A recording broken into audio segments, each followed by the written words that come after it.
Hello and welcome. Tonight, Federal High Court in Kano sets aside law used in dethroning the former Emir of Kano, Alhaji Aminu Ado Bayero, orders all parties to maintain status quo pending the determination of the appeal at the appellate court. Inspector General of Police Kayode Egbetukun says barricade of local government secretariats in River State will continue just as chairmen, caretaker committees inaugurate their members. And groups in Kaduna stage peaceful protest demand the arrest and prosecution of the immediate past governor of the state, Malam Nasir El-Rufai, over alleged misappropriation of state funds. Now in business news tonight, federal government plans for 50 billion naira bond auction to support fiscal policies and infrastructure development.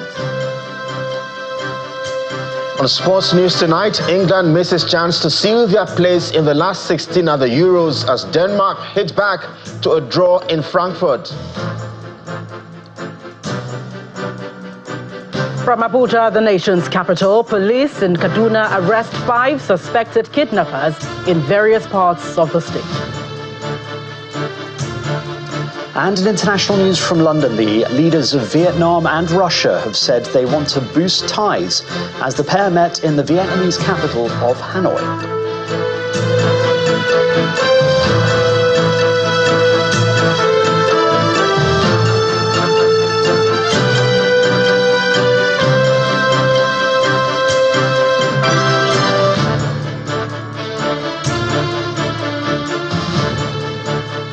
We begin from Kano, where the crisis rocking the State Emirates Council took another turn today as the Federal High Court has set aside all steps taken by the Kano State government to repeal the Kano Emirates Council law. The Kano House of Assembly had repealed the law, after which Governor Abba Yusuf assented and reinstated Muhammadu Sanusi II as the 16th Emir of Kano. However, a kingmaker in the former Kano Emirate, Aminu Baba Danagundi, the Serikin Dawaki Baba, challenged the propriety of the law and asked the court to declare it null and void. In his ruling today, the presiding judge, Justice Abdullahi Liman, ruled the Kano State government and the Attorney General were aware of its restraining order granted virtually on May the 23rd this year, but then decided to believe that the order was made abroad. The Federal High Court, Kano, resumed sitting on the Kano Emirate tussle. Counsel to the party are joined by some traditional rulers as the court addresses a motion for austere proceedings filed by the Kano State government. In delivering his ruling, the presiding judge, Justice Abdullahi Liman, states that the governor is aware of an earlier order that the status quo should be maintained after the State Assembly repealed the law. Based on that, the judge ordered that all actions taken after the court order, including the assenting to the law and the reappointment of Emir Sanusi, be voided. This court clearly stated in its ruling that he doesn't have the wherewithal, the jurisdiction and the power to declare a law that's passed legitimately by the State House of Assembly. But he came to the conclusion and agreed that though the attitude of the first and the fourth defendants, that is the Kano State government and the Attorney General of Kano State, they are in disobedience of court order that was issued. That was the interim injunction that was earlier issued on 23rd day of May 2024. The court has nullified all steps taken after the order it made, and that those steps were taken in breach of the court order, and that is all. Subsequently, the court has granted civil proceedings. Since the matter is before the Court of Appeal, no court can take any further steps until the Court of Appeal determines the case at the appeal before it. Similarly, the court granted the application for stay of proceedings by the Kano State House of Assembly on the jurisdiction of the court to entertain the matter, pending the determination of the appeal at the Court of Appeal. Meanwhile, in what appears to be the reaction to the ruling of the Federal High Court, Kano, the state government has ordered the deposed Emir Alhaji Aminu Ado Bayero to vacate the Nasarawa mini palace where he presently resides. At a press conference by the State Attorney General and Commissioners for Justice, Haruna Isa Dederi, the government emphasized the need for the renovation of the facility, which is solely owned by it. Mr. Dederi, who affirmed that the ruling of the Kano State High Court validates their actions by implication, stressed that Aminu Ado Bayero is trespassing on the Nasarawa Mini Palace. The Kano State Government acknowledges the ruling by the Federal High Court regarding the Kano Emirates Council Repeal Law 2024 and views same as upholding the rule of law. By the ruling of the court, it has unequivocally reaffirmed the validity of the law passed by the Kano State House of Assembly and assented to by His Excellency the Executive Governor of Kano State on Thursday, the 23rd of May 2024 by 5:10 p.m. This part of the judgment is fundamental to the entire matter. Further implication of the ruling is that all actions done by the government before the emergence of the interim order of the Honorable Court are equally validated. This means that the abolition of the 5 emirates created in 2019 is also validated, and the deposition of the 5 emirs is equally sustained by the Federal High Court. By implication also, this means that Muhammad Sanusi II remains the Emir of Kano. The judge also granted our application for the stay of proceedings until the Court of Appeal deals with the appeal before it on jurisdiction. Happily, the signing of the law and the reinstatement of His Highness the Emir of Kano, Emir Muhammad Sanusi II, were done on the 23rd of May 2024 before the emergence of the interim order, which was served on us on Monday, 27th May 2024. Back to the courts. The Court of Appeal in Abuja has reserved judgment in the appeal filed by a former Speaker of the Rivers State House of Assembly, Martins Amewule, and 24 others against the Speaker, Victor Okojumbo, and 5 others. The appellate court adjourned after parties in the suit adopted all their briefs in the matter. At today's proceedings that was conducted virtually, Mr. Martins Amewule and others are asking the court to stay execution of a High Court judgment which saw them out of office, and that whatever decisions Mr. Jumbo has taken while in office should be set aside. They are also asking for accelerated hearing in the matter while contending that the order made by the trial court was without jurisdiction. After listening to the submission of the lawyers in the appeal, the 3-man panel led by Justice Jimmy Olukayode Bada reserved a date for judgment to be communicated to both parties in the suit. The appellate court had, in a ruling on June the 14th this year, ordered that all parties in the suit maintain status quo and cease every form of hostilities until the matter is heard and decided. While the political gladiators in Rivers State await the judgment of the appeal court, newly sworn-in caretaker committee chairmen appear to have hit the ground running the day after taking their oath of office. Most of the chairmen started the day by swearing in their committee members that will help in running the affairs of the local government areas. Following the inauguration of the chairmen of caretaker committees across the 23 local government areas of Rivers State by Governor Siminalayi Fubara, the chairmen are now inaugurating members of the committees. In Port Harcourt City local government area, the committee chairman, Ezebonwo Ichemati, has sworn in members of the local government area caretaker committee and charged them to replicate the development template of the Rivers State governor.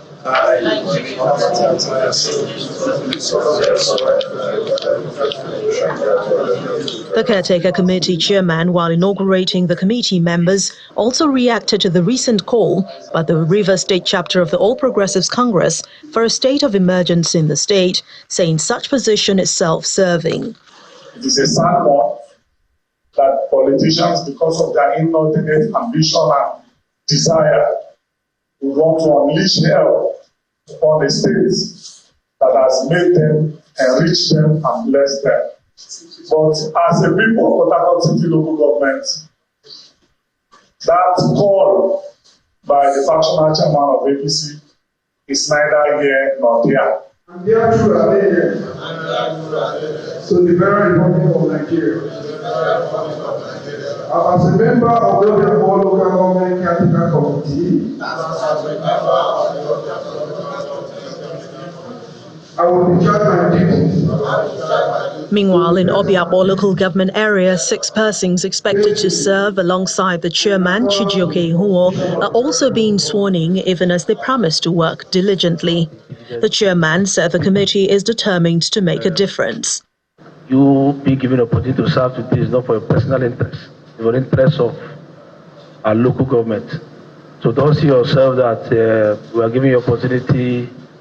It's for you to reach yourself. It's for us to reach out to our people who are in the grassroots. For those who could not access the local government secretariats due to the police barricades, the swearing-in ceremonies were held in public facilities in line with Governor Fubara's directive. Meanwhile, the River State Governor, Siminalayi Fubara, had made it clear that the newly sworn-in caretaker committee chairman in the state can operate from anywhere if attempts to gain access to council secretariats will breach the peace in the state. Governor Fubara, who stated this shortly after swearing in the 23 chairmen, warned them not to become confrontational with the security men who have taken over the council secretariats. Your tenures are not going to be too long, because as a matter of fact, by the end of today or tomorrow, there should be a process for the commencement of elective local government chairmen in our dear state.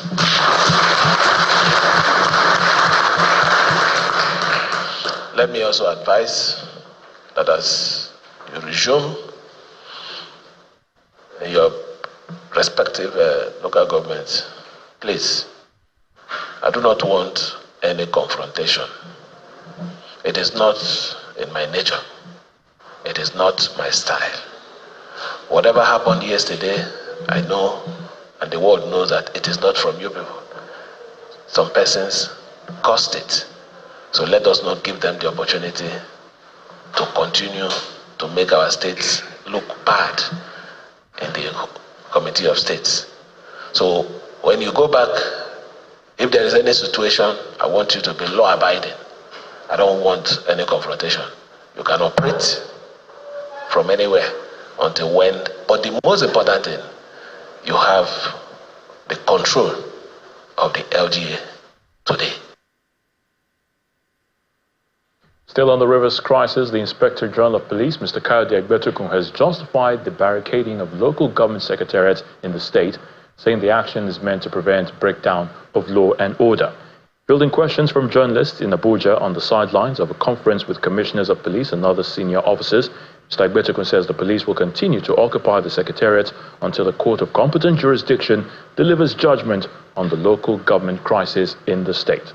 The police chief also reacted to allegations by members of the Police Service Commission unions on the recent recruitment of constables. The Rivers issue, you are all aware, is in court. The police will wait for the outcome of the court case. Whatever the court decides is what the police is going to do. Yes, we have our men barricading the secretariat as at now. We are doing that to prevent breakdown of law and order in that state. We are all aware that in what happened 2-3 days ago, we lost a police inspector. We are sad about that. We don't want to lose more men. We don't want to lose more Nigerians. We don't want to lose more citizens of Rivers State. So we have a duty to prevent breakdown of law and order, and that's why we have our men taking over those secretariats while we await the outcome of the case in court. So immediately the court makes the pronouncement, we will vacate the secretariat. Question 4. In part 2, after the break, we'll bring you more on the River State local government tenure controversy with our in-house analyst, Laulu Akoli.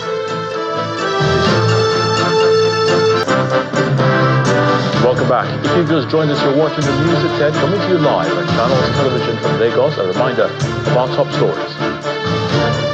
Federal High Court in Kano set aside law used in dethroning the former Emir of Kano, Alhaji Aminu Ado Bayero, orders all parties to maintain status quo pending the determination of the appeal at the appellate court.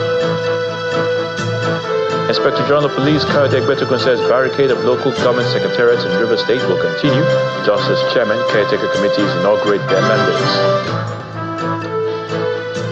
The groups in Kaduna staged peaceful protests demand the arrest and prosecution of the immediate past governor of the state, Malam Nasir El-Rufai, over alleged misappropriation of state funds.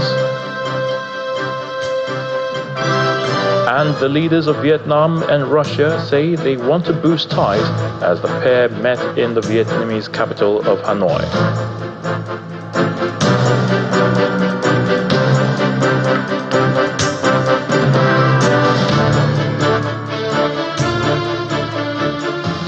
So let's now get some more insight into the crisis rocking River State over the tenure of local government chairmen. And we're being joined by Channels Television's political analyst, Laolu Akonde. Great to have you on the news at 10. Good to see you, Hayo. Yes, so today the newly sworn-in caretaker committee chairmen also swore in their own committee members, Laolu. But most of them could not have access to the council secretariat as a result of the barricades by the police. How do you see this playing out, Laolu? Yeah, so it would seem that the action of the federal police, if it is not carefully managed, might be tantamount to an attempt by the federal government to interfere in the affairs of the state government.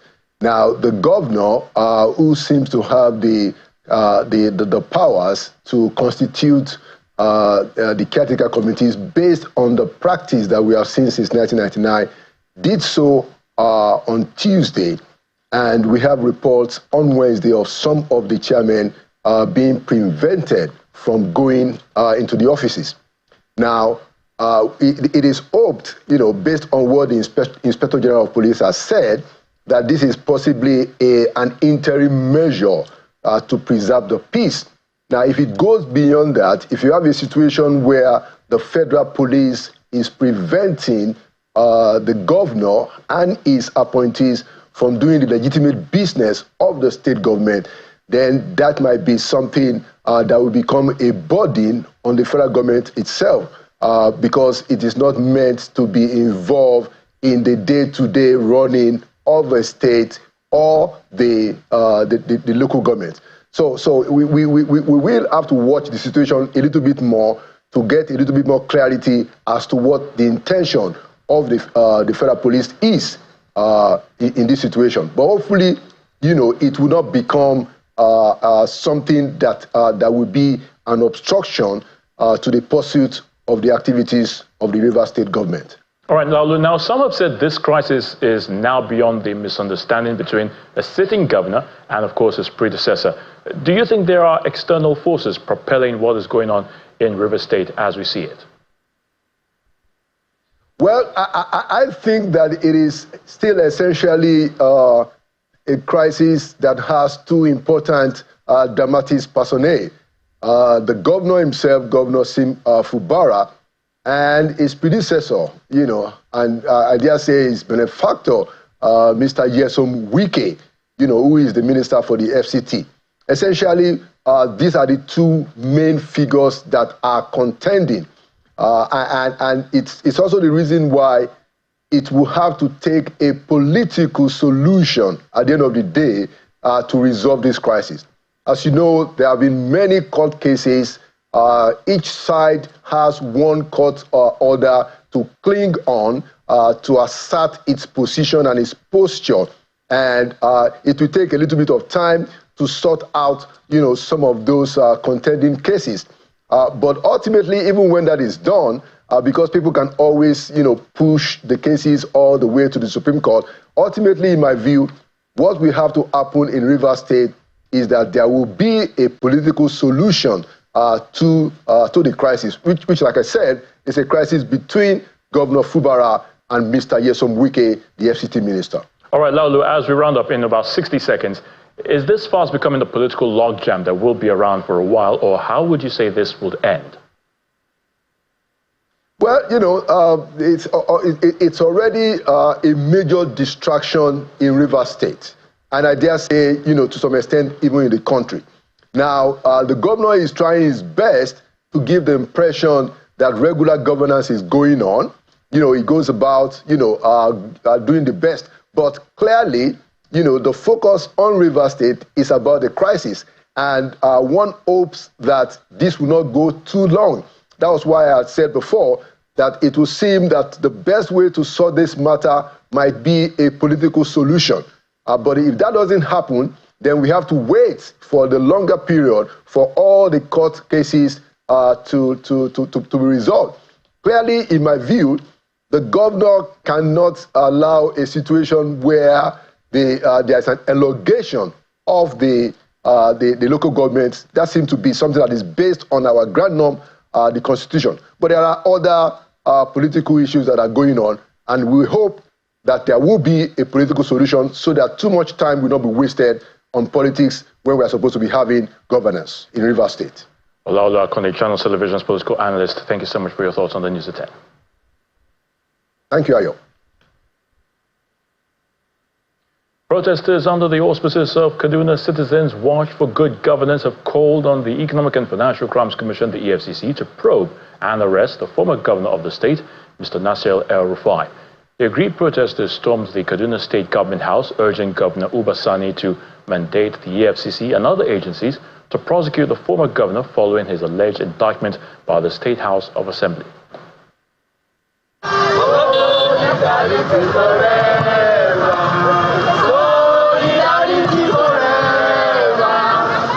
Bearing placards with different inscriptions and singing solidarity songs, youths and women walk from the popular UTC bus stop in Kaduna Metropolis to the Sir Kashim Ibrahim House.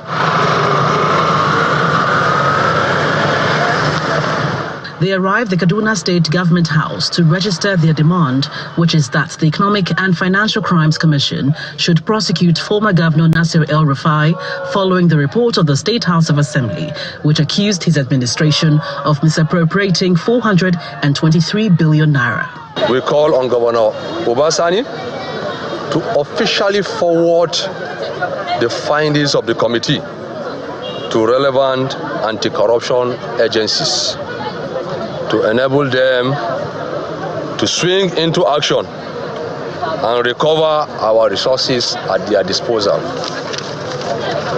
We call on security agencies to immediately arrest and prosecute former Governor Malam Nasir Ahmed El-Rufai and those he has incited to bring down the government of Senator Uba Sani. More than 423 billion. The demand of the protesters is re-echoed at this media briefing by another group, the Kaduna Accountability Network.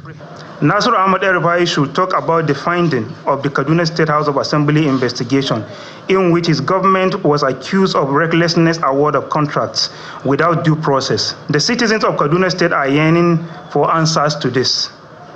We are urging the anti-corruption agencies to take prompt action on the report of the Kaduna State House of Assembly. Earlier, former members of the Kaduna State Executive Council under the administration of Mr. El-Rufai refuted the report by the Kaduna State Assembly. A statement jointly signed by some of the former commissioners read, "The Kaduna State House of Assembly report is irredeemably riddled with falsehood, predetermined conclusions, and misrepresentation.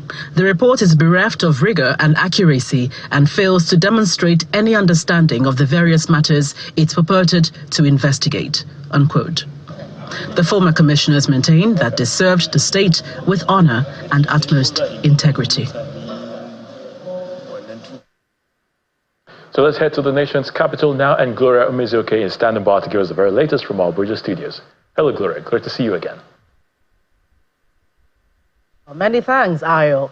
But still in Kaduna, the State Police Command has arrested 5 suspected kidnappers in various parts of the state. According to a statement by the command's public relations officer, Mansir Hassan, 2 suspects, Shuaibu Bala and Safinu Musa, were arrested by police operatives of Maigana while they were trying to collect ransom money from the relatives of their victim. According to the statements, during interrogation, both suspects confessed to the crime. Investigations are now ongoing to apprehend other members of the kidnap gang. Meanwhile, the police has also arrested 3 suspected kidnappers at Tafa town in Karagako, local government area of Kaduna State. The arrest followed actionable intelligence received by the divisional police officer of Tafa about suspected movement of some kidnappers in the town, which prompted the police to move in quickly and apprehend the suspects. The Nigerian army has taken possession of 2 helicopters as part of efforts to combat insurgency and other security challenges bedeviling the nation.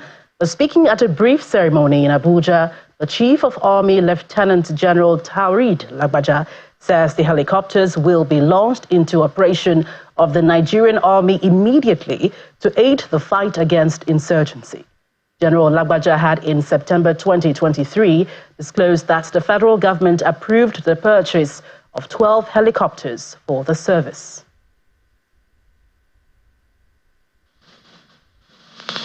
Our journey to realizing our dream of a Nigerian Army aviation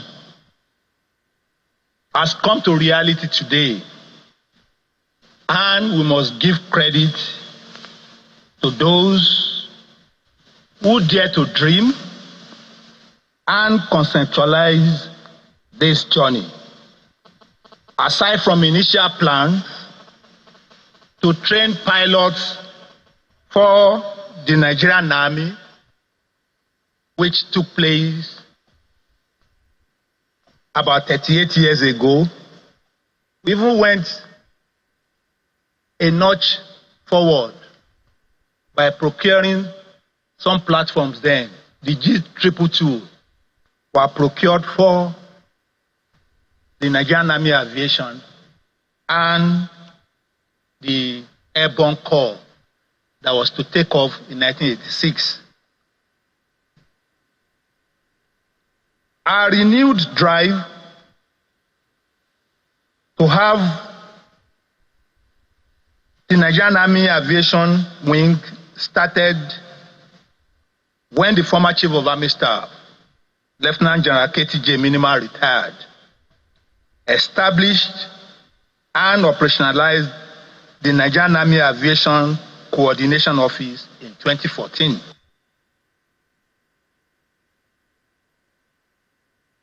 Still ahead on the news at 10, federal government plans 450 billion naira bond auction to support fiscal policies and infrastructure development. That's on Business News. Please join us again. Welcome back. You're still watching the news at 10, coming to you live on Channels Television. The Federal Executive Council has given approval for the implementation of a 10% youth inclusion quota in all levels of governance. And that's according to the Minister of Youth Development, Dr. Jamila Bio Ibrahim. She was speaking at the African Youth Consultative Forum at the UN House, Abuja. Our correspondent, Terry Ikomi, has that report. Building on the African Youth Charter and the UN's commitment to youth empowerment, this forum seeks to mobilize youth representatives from across African member states to articulate their perspectives, priorities, and solutions for addressing global challenges. This event also seeks to provide a platform for collaboration ahead of the UN Summit of the Future, scheduled for later this year.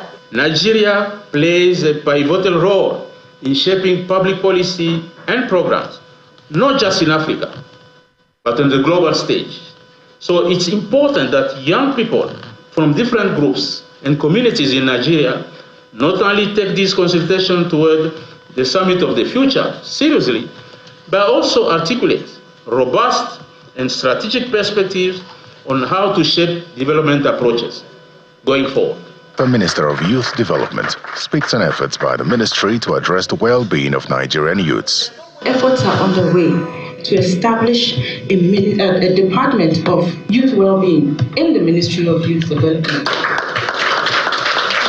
She also speaks on the government's latest effort to improve youth inclusion in governance. And I'm happy to also say that we have secured approval of the Federal Executive Council to institutionalize a 30% youth quota. So for youth inclusion across all tiers of government. Nigerian youths are further enjoined to champion global problems in line with the Youth Action on Sustainable Development Goals, since they will be more affected, considering that the youth population in Nigeria makes up about 70% of the total population. Terry Ikumi, Channels Television News. That's it from the nation's capital. For more on the news at 10, it's back to Ayo in Lagos. Many thanks, Gloria. In an effort to curtail the degradation of planet Earth, climate activists say collective actions are needed to reverse the increasing challenges posed by the continuous alteration of the world's natural environment. This was the thrust of the Climate Action Africa Forum 2024, which also provided an avenue where media practitioners were called upon to engage the public with the dreaded reality of climate change.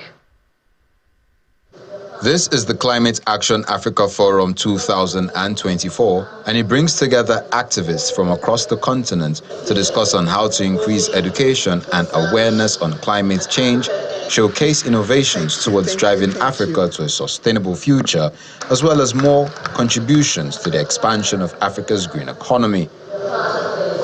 The event focuses on fostering climate-resilient communities and green growth in Africa. The consensus is that the continent must be united to achieve this. We must be proactive in the battle to protect Africa's natural environment. Considering its vast potential and wealth of natural resources, Africa has an opportunity to play a leading role in ensuring a sustainable and resilient future. However, this journey requires collaboration, innovation, and unwavering commitment from all stakeholders. Africa has a unique advantage of being able to learn from the global north and pursue a sustainable form of growth right from the start. An opportunity for the continent to leapfrog over outdated technologies and practices, build a resilient infrastructure, and adopt innovative solutions that are conducive to its economic development, while also mitigating climate change. The General Manager, Channels Media Academy, Mr. Kingsley Oranta, identifies the role of the media in changing the narrative about climate change. At the end of the day, we hope that will inspire the media, that will inspire environmental activists to think about new ways of doing things in such a manner that people would get to change their psyche. And of course, it all starts with the media because of the enormous power the media wields. Mr. Oranta goes further to speak on how the media can mobilize people at the community level to bring that desired change to save the earth. One of those key components would also include community and grassroots movement, mobilizing communities to take action, mobilizing communities to do things that would drive sustainability and ensure that the environment is protected. And it's also the responsibility of the media to focus on that. The organizers say they believe in the balance between socio-economic growth and saving Africa from climate change and are ready to pioneer transformative change at the intersection of Africa's restoration and green sustainable socio-economic development. Africa Global Logistics, the new name for the business formerly known as Bolor Africa Logistics, has been officially launched in Nigeria. The launch of the rebranded leading multimodal logistics operator in Africa was held in Lagos, with the company unveiling its strategic plans for the transformation and growth of the logistics business in Nigeria and the African continent. According to the company, the launch represents a pivotal advancement in reinforcing its footprint on the continent and harnessing the potential of Nigeria's dynamic logistics sector. The unveiling of Africa Global Logistics AGL in Nigeria begins with a press conference where top management of the company explain what is behind the new identity, its plan to offer optimal logistics solutions in Nigeria. As we do not belong anymore to the Bolloré family, we need to have a new identity belonging to another group. So this is why we changed the name but it also corresponds to a new journey and a new trend that we want to impulse to the company. In another part of the event, the company hosts its clients, partners and integral stakeholders to a dinner and entertainment to celebrate this new journey.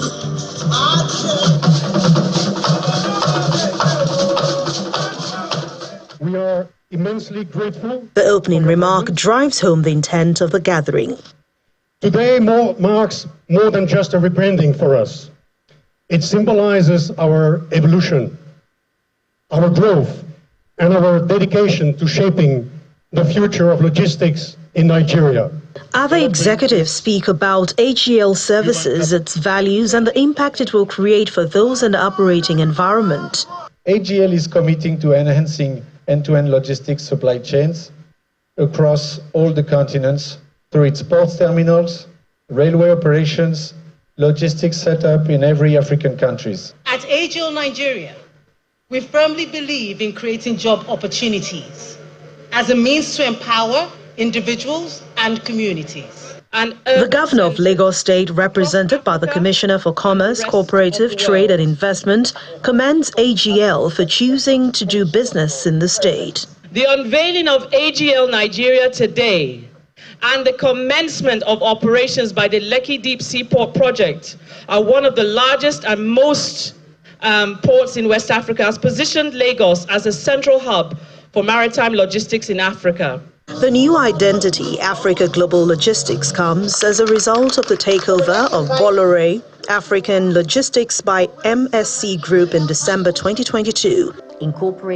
Established in Nigeria in 1961, AGL provides comprehensive logistics services, including port operations, marine logistics, and oil and gas services. Business News is up next with Will Ibon.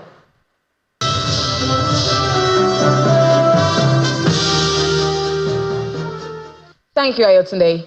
The federal government plans to raise at least 450 billion naira through its June 2024 bond offer, and that's according to the Debt Management Office, DMO. The bond offer includes 150 billion naira at 19.3% for a 5-year bond maturing in April 2029, 150 billion naira at 18.5% for a 7-year bond maturing in February 2031, and 150 billion naira at 19.89% for a 9-year bond maturing in May 2033. The auction, originally set for June the 17th, was moved to June the 24th due to the Eid al-Kabir holiday, with settlement date on June the 26th. This bond offer aims to raise significant funds to support the government's fiscal policies and infrastructure projects. Now, with the Central Bank of Nigeria's recapitalization plan months away, Nigerian banks are already making moves to raise the capital required. And first on track is Fidelity Bank PLC, opening up the gateway for investors to key into the bank's big plans for the Nigerian banking industry. Today, the Fidelity Bank PLC team presented the facts behind the offer at the Nigerian Exchange Group premises in the presence of investors, stakeholders, and issuing houses. The D-Day is finally here for investors within and outside the country to have a chance to invest in Fidelity Bank. And it's a double offer by Fidelity Bank PLC with 29.6 billion rights issue and 97.5 billion naira public offer. The NGX acknowledges the bold steps Fidelity Bank PLC is taking and assures the exchange is ready for the undertaking. We're really delighted that Fidelity has chosen to use this platform to communicate its financial performance, operational development, and strategic plans to undertake a capital raise. Fidelity Bank PLC is the first to hit the market for a capital raise under the Central Bank of Nigeria recapitalization exercise. Given that Fidelity Bank has already started the process of raising capital, additional capital, ahead of Central Bank's directive, requiring the banks to raise minimum capital base of 200 billion for national banks and 500 billion for banks with international operation like ours. Mr. Stanley Amuchie, Executive Director at Fidelity Bank PLC, presents a summary of the facts behind the combined offers, showcasing the bank's compliance to ESG. Our share structure is well diversified. You won't have any single individual name that has up to 5%. That's the diversity we have in our share ownership. On the corporate structure, we are here, Fidelity in Nigeria. We have one subsidiary today in UK, that's Feedbank UK, which we own 100%. Geographical location, of course, in Nigeria, we have 251 locations here, and then a subsidiary, wholly owned subsidiary in the United Kingdom. Checking out the bank's scorecard in the last 4 years, starting from the 2020 full-year performance, gross earnings have risen 169% as at full year 2023 at 556 billion naira. Growth is also seen in profit before tax and net loans and others. Now what we have on offer now is 13.2 billion ordinary shares. 10 billion is for the public offer at 9.75 kobo, and 3.2 billion ordinary shares is for the rights issue at 9.25 kobo. Fidelity Bank PLC, the first to tap the market for capital raise, and investors are already showing strong demand for Fidelity Bank shares with expectations high. Now, still staying at the NGX, trading closed flat today as investors took profit in FBN Holdings and Fidelity Bank. Ini John Mekwa tells us more.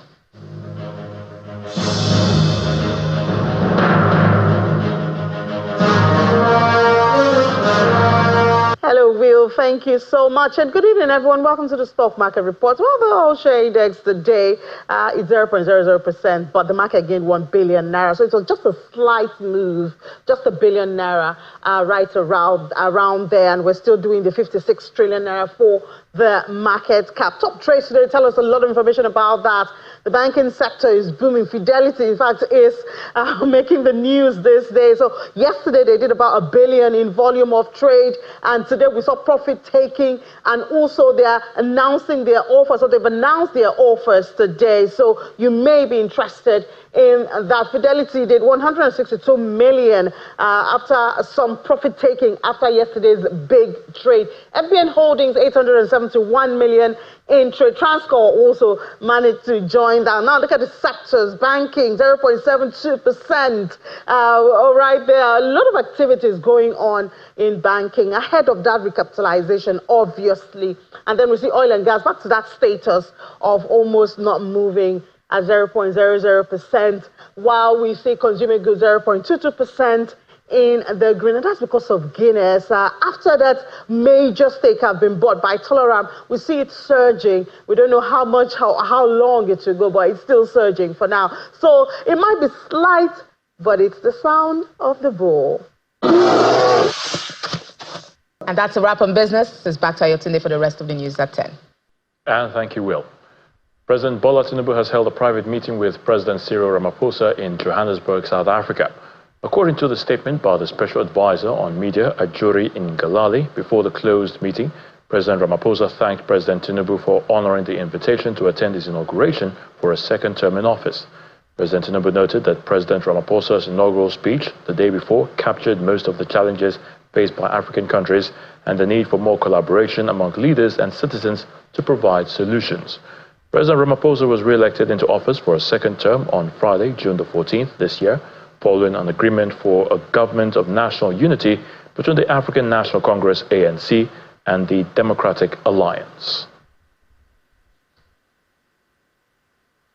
World leaders, health groups, and pharmaceutical firms have announced a $1.2 billion funding to produce vaccines in Africa.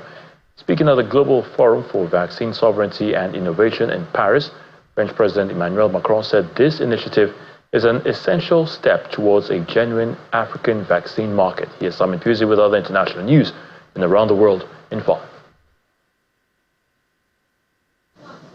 Good evening and welcome to the channel's studios here in London with your international news around the world in 5. The leaders of Vietnam and Russia have said they want to boost ties as the pair met in the Vietnamese capital of Hanoi. Vietnamese President To Lam was full of praise for his Russian counterpart, Vladimir Putin, congratulating him on his recent re-election.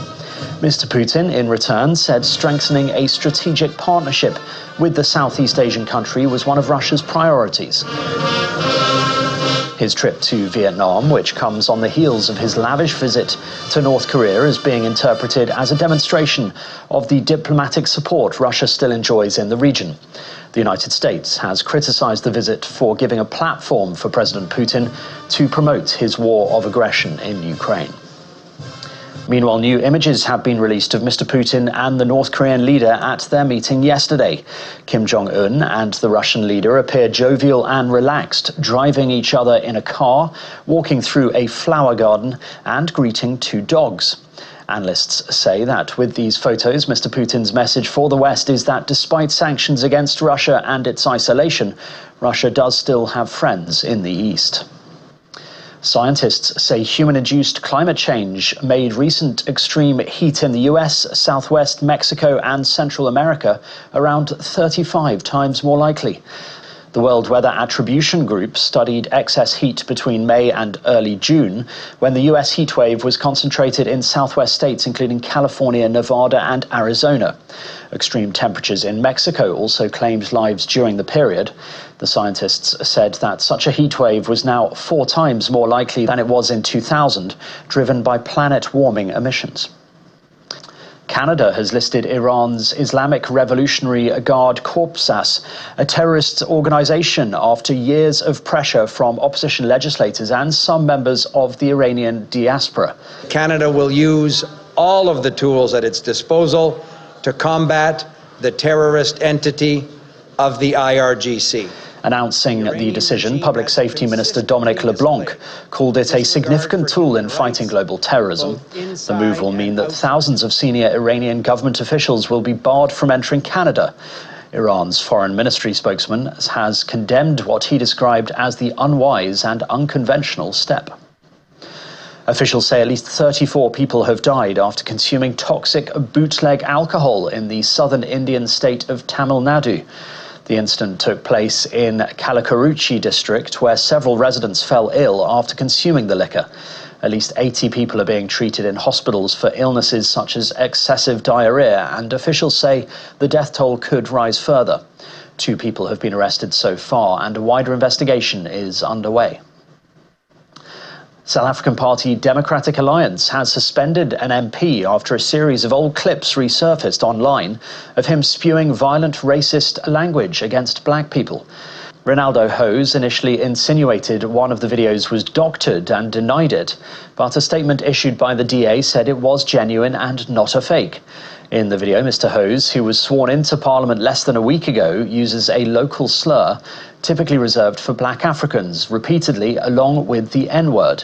The DA, which now forms part of the government of national unity, said Mr. Hose would face disciplinary charges. 3 people have died after the Mexican coast was hit by the first named storm of the North Atlantic hurricane season, which is also drenching southern Texas with heavy rain. Storm Alberto is threatening both countries with coastal flooding and high winds, says the U.S. National Hurricane Center. Officials in Mexico said the 3 deaths occurred in the northern Nuevo Leon state. And Israeli archaeologists have said cargo from the remains of the oldest shipwreck to be found in the deep sea has been discovered in the eastern Mediterranean. Hundreds of intact amphorae, ancient storage jars believed to be 3,300 years old, were discovered 90 kilometers off the northern coast of Israel at a depth of 1,800 meters on the seabed. Experts at the Israel Antiquities Authority say the discovery suggests sailors of the period were able to navigate the oceans by taking bearings from the sun and the stars. The wreck was found during a routine oil and gas survey. And that's your international news around the world in 5. Now back to the channel's studios in Lagos.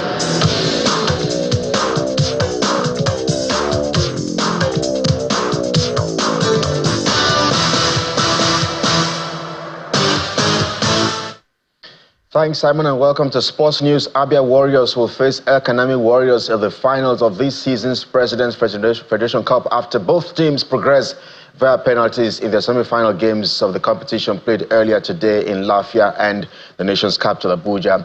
In Lafia, Abia Warriors beat Kano Pillars 4-3 on penalties after a goalless draw at the FIFA Goal Project in Abia. El Kanami Warrior edged Kebbi United 5-4 on penalties after another goalless match. The final will be played at the MKO Abiola Stadium in Abuja. The first time that the grand finale of Nigeria's oldest cup competition will be staged in the city. The winner will be representing the country in the CAF Confederation Cup for the 2024-2025 season. Outside our shores, Spain secured a place in the last 16 of the Euros this evening as Ricardo Calafori's own goal in the second half gave them a 1-0 win over Italy. The result means the three-time European champions have clinched top spot in Group B with a game to spare, while Italy will join them in qualifying as long as they avoid defeat in their next match against Croatia on Monday. And elsewhere, England missed a chance to seal their place in the last 16 at the Euros 2024 as Denmark hits back to a 1-0 draw in Frankfurt on Thursday. Hurricane puts England ahead in the 18th minute with a close-range finish from Kai Walker's deflected cross. Morten Hjortmann backed Denmark's leveler after 34 minutes with a superb 30-yard strike.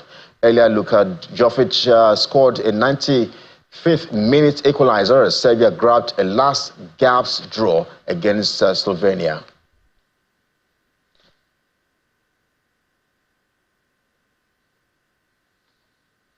And that's your Sports News tonight. I'm Kelly. It's back to you today.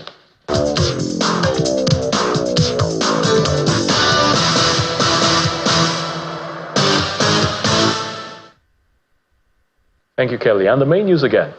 The Federal High Court in Kano today set aside the law used in dethroning the former Emir of Kano, Alhaji Aminu Ado Bayero, just as it ordered all parties in the case to maintain status quo pending the determination of the appeal at the appellate court. We also told you that the Inspector General of Police, Kayode Egbetukun, said the barricade of local government secretariats in Rivers State will continue as the CTC, as the Caretaker Committee Chairman, inaugurated their committee members in their local government areas.